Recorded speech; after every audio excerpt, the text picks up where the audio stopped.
Windows 10 has been released into the wild for a week now. Have you downloaded it?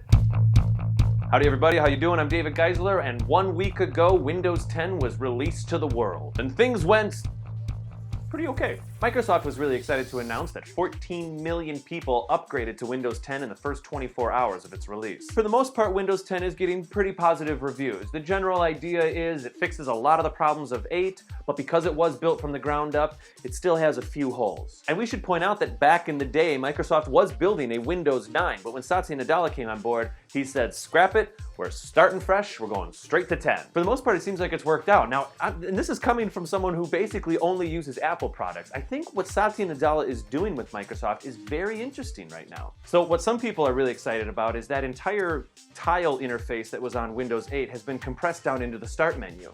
Yes, the Start menu is back, and it's back for real. So now when you click on Start, it opens up, and you have kind of your tiles in there if you need to use them. It works really well for touchscreens, but it also, of course, works quite well for a mouse. Speaking of fingers and mice, and not in a weird way, the operating system does actually have a function now where you can switch from tablet mode to PC mode. And yes, I know what you're saying. You're saying, no, they already had that on Windows 8. It was terrible. It was clunky. This new interpretation of that idea seems to be working for people. Of course, there is the new Edge internet browser, which we talked about on the Technophiles podcast a few months ago. That's right, folks. Internet Explorer. No more. However, going back to the drawing board, did create some holes. This is a young operating system, you could say. Have you noticed the trending hashtag on Twitter lately of something happened? Well, apparently, when you're using the operating system, every once in a while, you will get an error message that'll let you know that something happened. Something happened? Hey, something's happening!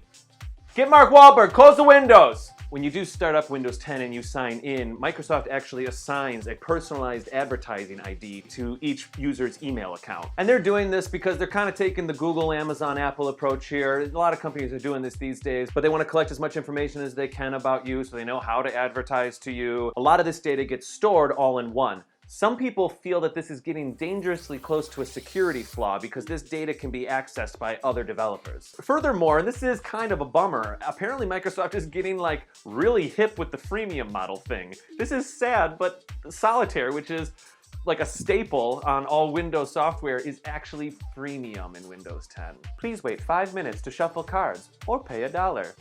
Well, I'm just bored. I'm just trying to kill time. You're making me kill time to kill time. Oh well.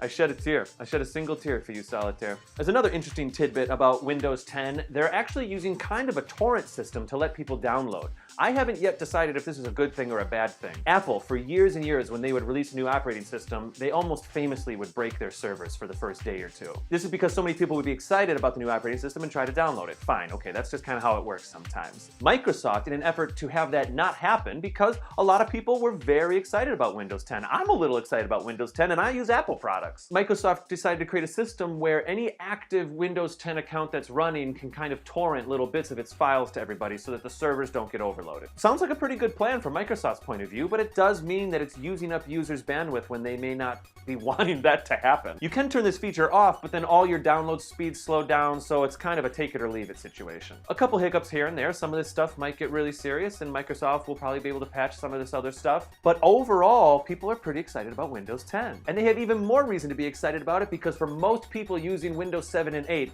it's a free download. People are reporting that it's actually a pretty painless process. So how do you feel? Are you excited to download Windows 10 onto your computer? You think you're gonna hold out and stick with 7 and 8 for a while? It sounds like 10's working. Why don't you let me know in the comments down below how you feel about all this, or you can tweet it to me at TechnopilesPod, or go to our website at technophilespodcast.com, or check us out on Facebook and iTunes by searching Technophiles. That's it, guys. I'm gonna get out of here, and I'll see you Friday. We're gonna talk about a smart oven. All right, everybody, I hope you enjoyed the episode. You can click on this video over here where I'm talking about the new Apple TV, or click on V talking about HitchBot over here. You can always subscribe right down here.